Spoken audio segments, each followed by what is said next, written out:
نحمده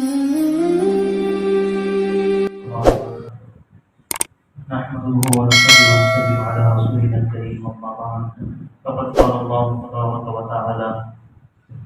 وتأكلون التراث أكلا لما وتحبون المال حبا جما وكذا قال الله تبارك وتعالى ومن يعص الله ورسوله ويتعد حدوده يدخله نارا خالدا فيها وله عذاب مهين. وقال نبينا صلى الله عليه وسلم من قطع ميراث وارثه قطع الله ميراثه من الجنة يوم القيامة أو كما قال نبينا صلى الله عليه وسلم. بزرگان محترم عزیزان گرامی، انتقال کے بعد میت کے 4 حقوق ہوتے ہیں، یعنی جو زندہ لوگ ہیں ان کی 4 ذمہ داریاں ہیں گزرنے والے لوگوں سے متعلق. سب سے پہلا حق یا ہماری سب سے پہلی ذمہ داری گزرنے والے، انتقال کرنے والے، پردہ فرمانے والے کی تجہیز و تدفین کے سلسلے میں کوشش اور جدوجہد کرنا. اور دوسرا حق یہ ہے کہ ان کے قرضے ہیں ادا کرنے کی فکر کرنا چاہیے. تیسری چیز، اگر ان کی وصیت ہے، انہوں نے کی ہے وصیت دینی باتوں کے لیے یا مالی چیزوں کے سلسلے میں، جس چیز کے سلسلے میں وصیت کیے ہیں اس وصیت کو نافذ کرنا. ان 3 باتوں کی تفصیل پچھلے جمعے میں آپ کے سامنے رکھی گئی. چوتھا حق یا ہماری چوتھی ذمہ داری، ان کے مال کو شریعت کے دائرے کے مطابق تقسیم کرنا، ان کی میراث تقسیم ہو جائے. یہ گزرنے والے شخص کا حق ہے ہم زندہ لوگوں پر.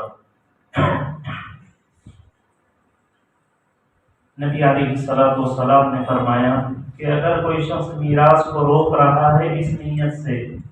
تاکہ کسی وارث کا حق مارے، تو آپ نے فرمایا یاد رکھنا چاہیے اللہ تبارک و تعالی جنت سے اس کی میراث کو ختم فرما دیں گے قیامت کے دن. اور اگر کوئی ایک بارش برابر زمین کا ٹکڑا بھی ناحق اپنے پاس رکھتا ہے، قیامت میں اللہ تبارک و تعالی 7 طبق تک کی زمین کو نکال کر اس کے گلے میں توق بنا کر ڈال دیں گے. اور ذرا سی خیانت، خاص سوئی کے برابر ہی کیوں نہ ہو، اس پر بھی اس کی گرفت ہوگی.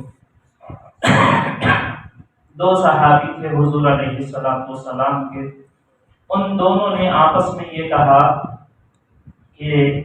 اگر ہم میں سے کسی کا بھی انتقال ہو جائے تو دوسرے کے خواب میں آ کر اس کے اوپر آنے والے حالات کی اطلاع دینا چاہیے. چنانچہ حضرت عوف، حضرت سعد، یہ دونوں صحابی آپس میں بات کر رہے ہیں اور یہ کہہ رہے ہیں کہ ہم ایک معاہدہ کرتے ہیں، اور معاہدہ یہ ہے کہ ہم میں سے جس کا پہلے انتقال ہو جائے تو وہ دوسرے کے خواب میں آ کر اپنے اوپر آنے والے حالات کا اطلاع ہم کو کرے. چنانچہ اللہ کا کرنا ایسا ہوا، حضرت سعد رضی اللہ تعالیٰ عنہ کا انتقال ہو گیا پہلے، تو دوسرے صاحب کے خواب میں آئے اور خواب میں آ کر انہوں نے بتایا کہ اللہ تعالیٰ نے ان کے ساتھ ایسا ایسا معاملہ کیا، خبر کا یہ معاملہ رہا، ایسا میرے ساتھ اللہ تعالیٰ نے کرام کیا.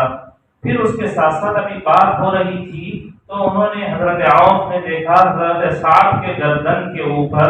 ایک نشان لگا ہوا ہے، جلا جیسے کسی لوہے کے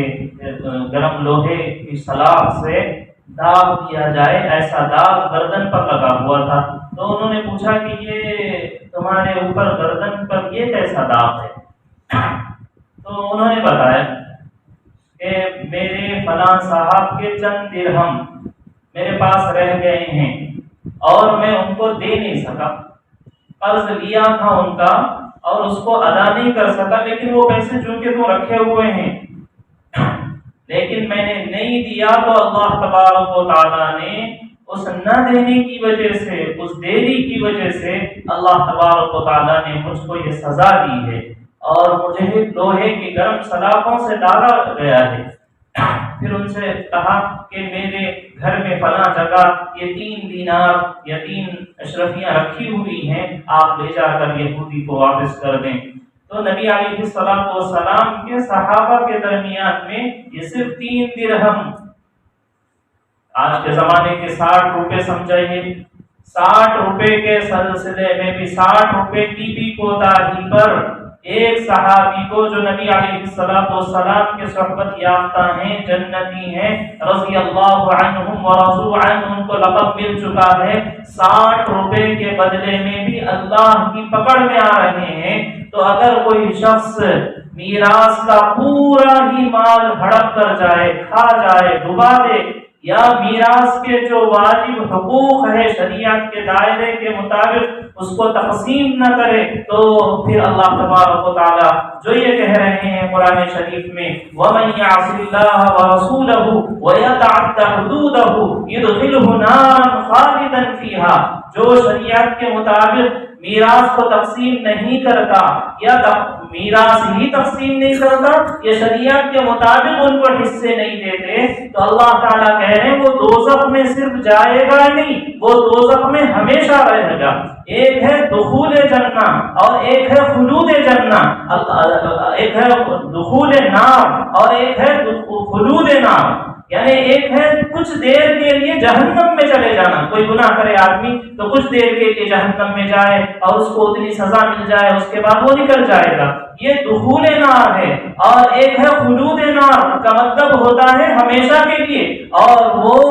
بے ایمانوں کے لیے، کافروں کے لیے اللہ تعالیٰ نے خلود نار رکھا ہے۔ یہ یوصیکم اللہ والی آیتوں کے اختتام پر جس میں اللہ نے میراث کے حقوق بیان کیے ہیں، جو میراث کو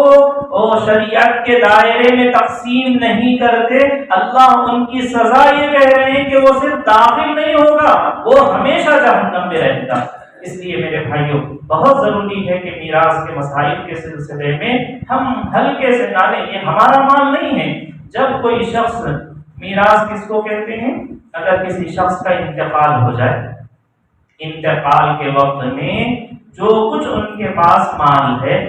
روپے پیسوں کی شکل میں ہو، سونا چاندی کی شکل میں ہو، گھر زمین جائیداد کے شکل میں ہو، جو کچھ ان کی ملکیت میں ہے، خواہ ان کی اپنی کمائی ہوئی ہو یا موروثی طور پر ان کو اپنے آبا و اجداد سے ملی ہوئی ہو، وہ سب ان کی میراث کہلاتی ہے۔ اب اس کو تقسیم کرنا چاہیے، وہ اب ہماری نہیں ہے۔ جیسے ہی انتقال ہو جاتا ہے وہ وارثین کی ہو جاتی ہے۔ ہمارے بزرگوں نے، رسول اللہ صلی اللہ علیہ وسلم نے حدیث میں فرمایا، یقول ابن آدم مالی مالی، انسان کیا کہتا ہے؟ یہ میرا مال ہے، یہ میرا گھر ہے، یہ میری زمین ہے، یہ میرا مکان ہے، یہ میری دکان ہے، یہ میری گاڑیاں ہیں، یہ میرے کپڑے ہیں۔ انسان کہتا ہے مالی مالی، اللہ کہتے ہیں یقول هل لك يا ابن آدم من مالك إلا ما أكلت فأفنيت ولبست فألبيت وصدقت فأمزيت۔ انسان تو ہر مال کو اپنا مال کہہ رہا ہے، نہیں، تیرا مال تو صرف وہ ہے جو تو کھا کر ختم کر دے، پہن کر پرانا کر دے، صدقہ کر کے آگے بھیج دے، وہ تیرا مال ہے، لیکن جو تو چھوڑ کر جا رہا ہے وہ تیرا مال نہیں، وہ وارثین کا ہے، اس میں ہمارا ہے ہی نہیں۔ اسی وجہ سے امام ابو حنیفہ رحمۃ اللہ علیہ اپنے استاذ کے انتقال کے وقت میں ان کے سرانے بیٹھے ہوئے تھے، رات کا وقت تھا، چراغ جل رہا تھا، مرض الوفات میں تھے اور تلقین کر رہے تھے۔ اسی دوران ابھی امام ابو حنیفہ رحمۃ اللہ علیہ مجلس میں تشریف فرما ہیں، اسی دوران ان کے سامنے ان کے استاذ محترم کی سانس نکل گئی اور انتقال ہو گیا۔ رات کا وقت تھا، چراغ جل رہا تھا، تو حضرت امام ابو حنیفہ رحمۃ اللہ علیہ نے اس چراغ کو بجھا دیا، گل کر دیا۔ تو لوگوں نے کہا کہ حضرت اب تو لوگ چہرہ دیکھنے کے لیے آئیں گے، آخری دیدار کرنے کے لیے آئیں گے، اب تو چراغ جلانے کی ضرورت ہے اور آپ چراغ بجھا رہے ہیں، آپ کو تو چراغ جلانا چاہیے۔ حضرت امام ابو حنیفہ رحمۃ اللہ علیہ نے اپنے شاگردوں کو سمجھانے کے لیے، یہ شریعت کا کتنا حساس موضوع ہے، اس کو ہلکے سے نہیں لینا چاہیے، کیسی پکڑ ہوتی ہے، اس کو سمجھانے کے لیے امام ابو حنیفہ رحمۃ اللہ علیہ نے فرمایا اب یہ چراغ کے اندر جو تیل جل رہا ہے، یہ تیل کے جلانے کے لیے بھی سارے وارثین سے اجازت دینا پڑے گا، اگر اجازت نہیں دیں گے تو چراغ نہیں جل سکتا۔ جب تک ان کی سانسیں چل رہی تھی یہ مال ان کا تھا، جیسے ہی سانسیں ختم ہو گئی یہ مال ان کے سارے وارثین کا ہو گیا، سارے وارثین مل کر اجازت دیں گے کہ چراغ جلاؤ تو چراغ جلا سکتے ہیں، روشنی لگا سکتے ہیں، اگر کوئی منع کر دے تو چراغ جلانے کی بھی اجازت نہیں ہے۔ یہ حضرت امام ابو حنیفہ رحمۃ اللہ علیہ نے سمجھایا۔ ہمارے بزرگوں میں حضرت مفتی اعظم مفتی شفیع صاحب رحمۃ اللہ علیہ بہت بڑے دارالعلوم دیوبند کے بڑے فقیہ النفس علماء میں گزرے ہیں۔ حضرت کے انتقال کے وقت میں حضرت مولانا ڈاکٹر عبدالحی صاحب رحمۃ اللہ علیہ وہ نماز جنازہ میں شریک تھے، تو نماز جنازہ میں طبیعت کچھ خراب ہوئی ڈاکٹر عبدالحی عارفی رحمۃ اللہ علیہ کی، تو حضرت مفتی تقی صاحب رحمۃ اللہ علیہ نے ان کی طبیعت خراب ہوئی تو کوئی حلوہ جو ان کے والد صاحب کا تھا دوا کے طور پر استعمال کیا کرتے تھے، اب یہ نماز جنازہ پڑھانے کے لیے آئے ہیں، ان کے شیخ ہیں اور ان کی طبیعت خراب ہوئی تو ابا کا حلوہ لا کر، مرحوم حضرت مفتی شفیع صاحب کا حلوہ لا کر حضرت کو کھلا رہے تھے، تو حضرت نے پوچھا کہ بیٹا یہ تم مجھے کھلا رہے ہو، یہ تمہارے ابا کا تھا، انتقال کے بعد اب سارے وارثین کا ہو چکا ہے، کیا تم نے اپنے سارے وارثین سے اجازت لے کر مجھے کھلا رہے ہو یا اپنے طور پر کھلا رہے ہو؟ یہ تربیت کرنا مقصد تھا، یہ معمولی چیز ہے، عرفاً یہ عادت ہوتی ہے، لوگوں کی اجازت مانی جاتی ہے، لیکن وہ تقوی کا اعلیٰ معیار سکھانے کے لیے بتا رہے ہیں، یہ مطلب نہیں کہ ہر چیز ان سے پوچھا جائے گا، عرفاً سب بچے اجازت ہی دے دیں گے خوشی سے، لیکن شریعت کہاں تک باریکی سے دیکھتی ہے اور کیسے اس چیز کا اندازہ کرنا چاہیے وہ سکھانے کے لیے بتا رہے ہیں کہ یہ معمولی حلوہ بھی کل یہ دوا پھینک دی جائے گی، ابا کی تھی ان کا انتقال ہو گیا، اب یہ گولیاں سب پھینک دی ہی جائیں گی، کوئی کام کی نہیں ہوگی، اس کے باوجود بھی تربیت یہ کرنا مقصد تھا کہ اگر کوئی شخص گزر جائے تو اس کی جو چیز بھی ہو، للرجال نصیب مما ترک الوالدان والاقربون وللنساء نصیب مما ترک الوالدان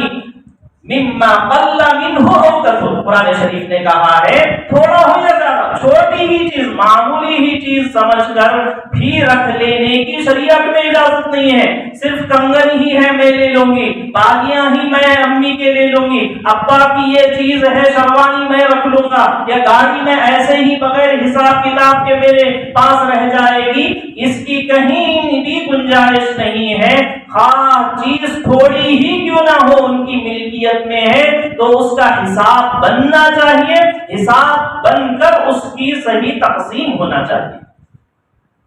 جتنا قرآن شریف نے اور شریعت اسلامیہ نے میراث کے احکام بیان کیے ہیں، روئے زمین پر اتنا اچھا نظام کسی مذہب والے کے پاس آج تک نہیں ہے۔ آج بھی ترقی یافتہ سمجھے جانے والے ممالک کے پاس بھی وہ تقسیم میراث کا نظام نہیں ہے جو منظم، مرتب، بہترین، ہر ایک کی فلاح اور ہر ایک کی خاندانی نسبتیں اور ان کی ذمہ داریوں کو دیکھتے ہوئے شریعت نے ان کے لیے جو حقوق رکھے ہیں کسی اور مذہب کے اندر ایسی چیز ملتی ہی نہیں۔ اتنا بہترین نظام میراث کا قرآن شریف میں ہے اتنا کسی نہ یہودیت میں ہے، نہ نصرانیت میں ہے، نہ بدھزم میں ہے، نہ اس زمانے کی روم و فارس کے حکومتیں چلانے والوں کے پاس اتنا اچھا نظام تھا، نہ تو عرب کے مشرکین کے پاس، نہ ہمارے ملک میں رہنے والے ہندو دھرم والوں کے پاس بھی آج بھی نہیں ہے۔ وہ اتنے ترقی یافتہ سمجھ کر بھی قرآن کے مقابلے میں میراث کے احکام بنانے کر خود ان لوگوں کو پریشانی ہے، کبھی ادھر ان کو پریشانی ہو جاتی، کبھی بھائی کو دے دو تو بہنوں کو پریشانی، بہنوں کو دے دو تو بھائیوں کو پریشانی، ماؤں کو پریشانی، کس کو دینا چاہیے، کتنا دینا چاہیے، یہ آج تک عقلیں حیران ہیں اور کام کر کے وہ فیل ہیں۔ یہ قرآن شریف ہے جس کے پاس ایک منظم مرتب بہترین نظام میراث کا ہے۔ اسلام کی شریعت کے احکام کو چھوڑ کر اسلام ہی ہے، اسلام سے پہلے صرف لڑکوں کو میراث دی جاتی تھی، اور لڑکوں میں بھی صرف پہلا لڑکا بڑا بھائی والد کی میراث کا حقدار ہوتا تھا، اس کے علاوہ کسی کے پاس۔ بعد میں لوگوں نے اس کے اندر تبدیلیاں لائی ہیں، اور تبدیلیاں لائیں اس سے بھی ان کو اعتراض اور پریشانیاں۔ یہودیت کے اندر صرف یہ تھا کہ لڑکے کو میراث ملے گی، لڑکیوں کو میراث یہودیت میں نہیں تھی۔ تورات میں حضرت موسیٰ علیہ السلام کی شریعت میں لڑکیوں کے لیے کوئی میراث نہیں تھی۔ حضرت عیسیٰ علیہ السلام نے کہا انجیل میں میراث کے کوئی احکام نہیں ہے، جو تورات میں تھے میں اسی کو باقی رکھ رہا ہوں، ویسے ہی چلایا گیا۔ عرب میں مشرکین عرب کے پاس صرف لڑکوں کو ملی، نہ تو بیوی کو میراث ملتی تھی، نہ بہنوں کو میراث ملتی تھی، نہ تو ماں کو میراث ملتی تھی، نہ بیٹیوں کو میراث ملتی تھی۔ آج ہم لوگوں کے بہت سارے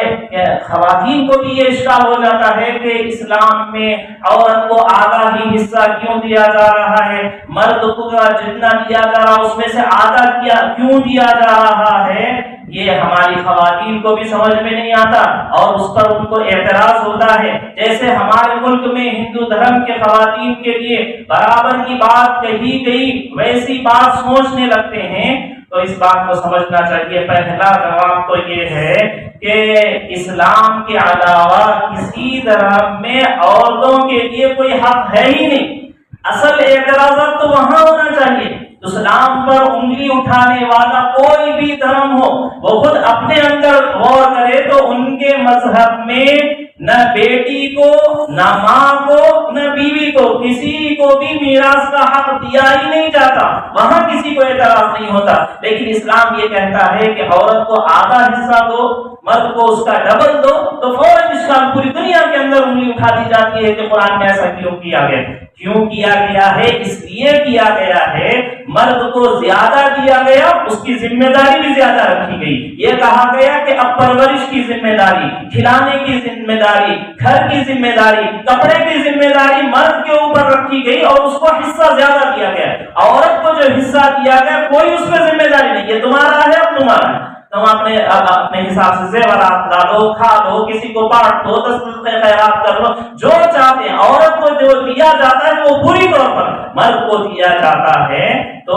اس میں اس کو ذمہ داریاں دی جاتی ہیں۔ اس لیے اور ہر جگہ عورتوں کو کم ہی نہیں، اگر ماں اور باپ ہے تو وہاں تو ماں کو جتنا ملتا ہے باپ کو اتنا ملتا ہے، باپ کو جتنا ملتا ہے ماں کو اتنا ملتا ہے، بھائی بہنیں ہیں جتنا بھائی کو ملتا ہے بہن کو ملتا ہے۔ تو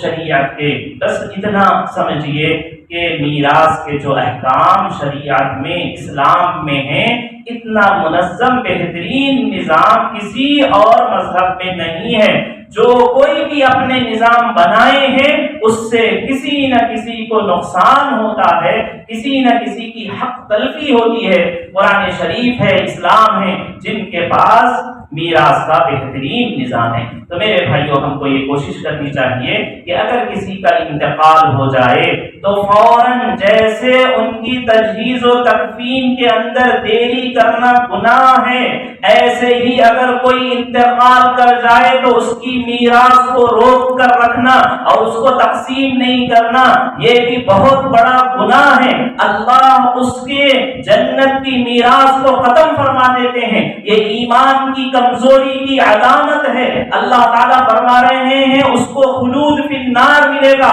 ہمیشہ کی جہنم ملے گی اس شخص کو جو میراث کے تقسیم کرنے کے اندر دیری کر رہا ہے۔ جیسے ہی تدفین ہو جائے، گھر میں آ کر چہلم کرنے کی، 20واں کرنے کی، 10واں کرنے کی، زیارت کرنے کے مشورے کرنے سے زیادہ اہم یہ ہے کہ میراث کیسے تقسیم ہو وہ طے کیا جائے۔ میراث تقسیم ہوئے بغیر زیارتیں کریں گے، 10ویں کریں گے، 20ویں کریں گے اور چہلم کریں گے، اس کا ثواب ان کو ملنے والا نہیں ہے، اس لیے کہ یہ مال سارے وارثین کا ہے۔ جب تک سب اجازت نہ دے دیں، جس کا جو حصہ بن جائے اور اس وقت تک پھر نیکی کا کام بھی نیکی کا شمار نہیں ہوتا۔ اس لیے میرے بھائیوں، اس بات کی بہت زیادہ ہمارے اکابر نے اپنی زندگیوں سے اور خود رسول اللہ صلی اللہ علیہ وسلم نے اپنے عمل سے بتایا ہے کہ یہ کتنا نازک مسئلہ ہے اور کیسی کیسی دشواریاں آتی ہیں۔ اس حکم پر عمل نہ کر کے بہت سارے لوگ اپنے خاندانوں کو توڑ لے رہے ہیں۔ ایک تو گزرے ہوئے لوگوں کا حق ادا نہیں ہوا،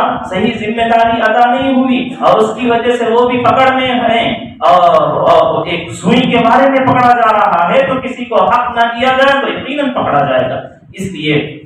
ہم کو چاہیے کہ جیسے ہی اگر کسی کا انتقال ہو جائے تو وہاں اس بات کی بھی فکر کرنا کہ ان کے صحیح معنی میں میراث تقسیم ہو جائے۔ ہاں، اس کے مسائل بہت نازک، ہر ایک کا مسئلہ، ہر خاندان کا مسئلہ الگ ہوتا ہے، تو اس وجہ سے کسی ماہر مفتی کے ذریعے عالم دین کے سامنے بیٹھ کر ساری تفصیلات اپنے جائیداد کی جو ہے وہ ان کے سامنے رکھ کر اس کی تقسیم ہو جائے، خواہ کسی بھی شکل میں ہو۔ اس کو بیچ کر دے دینا یا زیادہ بہتر ہے، وہ اس کا وہ مالک ہو چکا ہے، والد کے انتقال کے بعد وہ مالک ہو چکے ہیں سارے بچے، اب ان کی تاخیر نہیں کرنی چاہیے۔ تاخیر کریں گے تو اس کی وجہ سے محبتیں ختم ہوں گی، خاندانوں میں دوریاں پیدا ہوں گی اور اس کی وجہ سے جو بڑوں کے لیے ثواب کے کام کیے جا رہے ہیں، ایصال ثواب کے عمل کیے جا رہے ہیں، اس میں بھی خیر و برکت نہیں ہوگی۔ اس لیے میرے بھائیوں فکر کرنا چاہیے اور جس کا جو حق ہے،